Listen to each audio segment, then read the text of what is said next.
Thanks for watching. I'm so excited for this video. I'm a mom of 3. I'm a former teacher. I have my master's in special education, and I've turned my passion for teaching from the classroom now to home. Homeschooling my babies. I have a 1, 3, and 5-year-old, and I am loving homeschooling kindergarten. It has been so much fun. But one of the most common questions I get, and probably the hardest part of homeschooling, is having multiple age kiddos, especially when they're babies and toddlers, not quite school aged yet. So tonight's video, we are going to talk all about that, and I'm going to give you my top 3 tips for homeschooling when you have babies or toddlers. One is, don't expect perfect. Perfection, just throw that out the window. With homeschool, the beauty is that it doesn't need to be perfect. You can just try to be 1% better every day. That's my goal. And when you have babies and toddlers at home, while you're trying to homeschool school-age kids, you can expect it might be a little messy, and that is okay. The beauty of it is we don't have to homeschool 8 hours a day. We can usually get our curriculum in pretty fast. Now, of course, my son's kindergarten, each grade is going to get a little bit longer with our schooling, but as far as curriculum goes, you don't need to homeschool for 8 hours a day.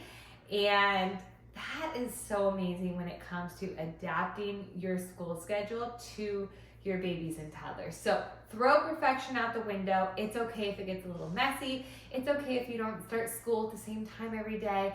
It's okay if you might have to pause to redirect your toddler or cuddle your baby. Have some activities there for your school-age kids to do, and you're gonna be okay. Your 2 tip is school first with your toddler. If you have a toddler, I cannot recommend enough doing an activity. We call it school because my toddler feels like she is a part of our school schedule, and calling it school makes her feel just as special.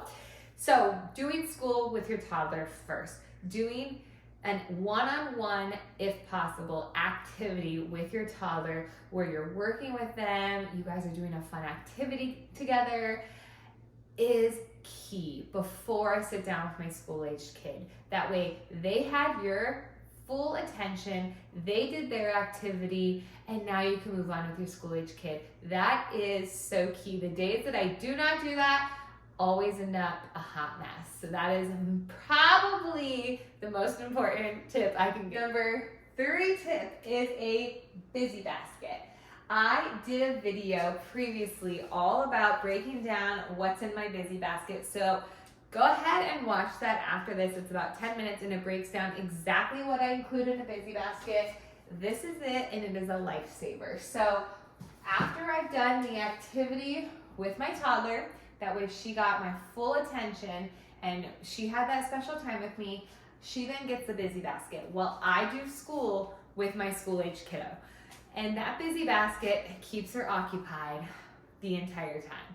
Now, my toddler is 3. If she was 2, I would probably have to switch it up a little bit more, but a busy basket is still absolutely what I would do. And try it out, I promise it's a good. Number 4 is, once you've done those first 3 steps, to do a combined activity after. Of course, this is if time allots.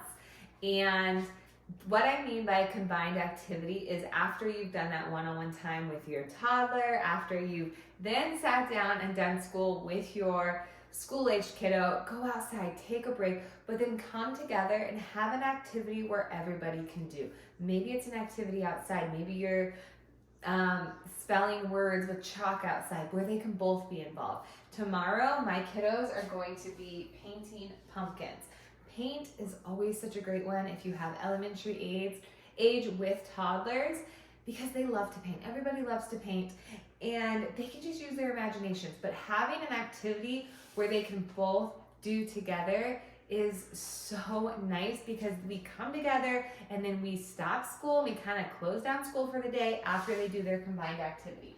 That way it keeps my toddler excited, keeps her, she's busy with her busy basket while I'm doing school, and she might ask me a few times, is it time for us to do our activity together? And I let her know, no sweetie, we have 10 more minutes, and she's okay with that because she knows she gets to do a really fun activity with me afterwards. I do try to have this activity be more like science, sensory, or art-based.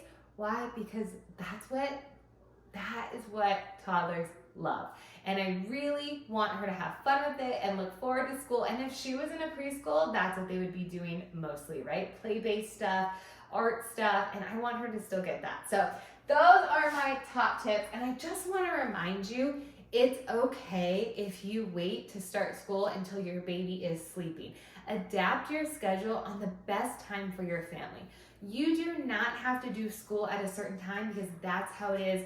That's what your friend does who also homeschools. Or that's what time they would start school if they went to a regular school. No, this is your classroom and your home. You get to make the rules, and that's the beauty of it. So for us, we do school once my daughter goes to sleep. And sometimes that's 10 a.m., sometimes that's 9 a.m., sometimes that's 11 or 11:30. And I love doing adventures out in the morning. This morning we went to an aquarium, we went to a story time on the beach, and then we didn't start school until about 11:30. And that was so perfect for us, and that is why we homeschool. So don't get caught up on the idea that every day needs to start at 9 a.m.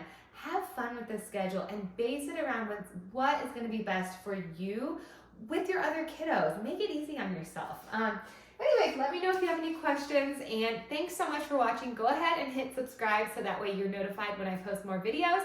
If you have questions or have questions that you'd like me to answer in future videos, please comment below. I am happy to address them, and we'll see you next time.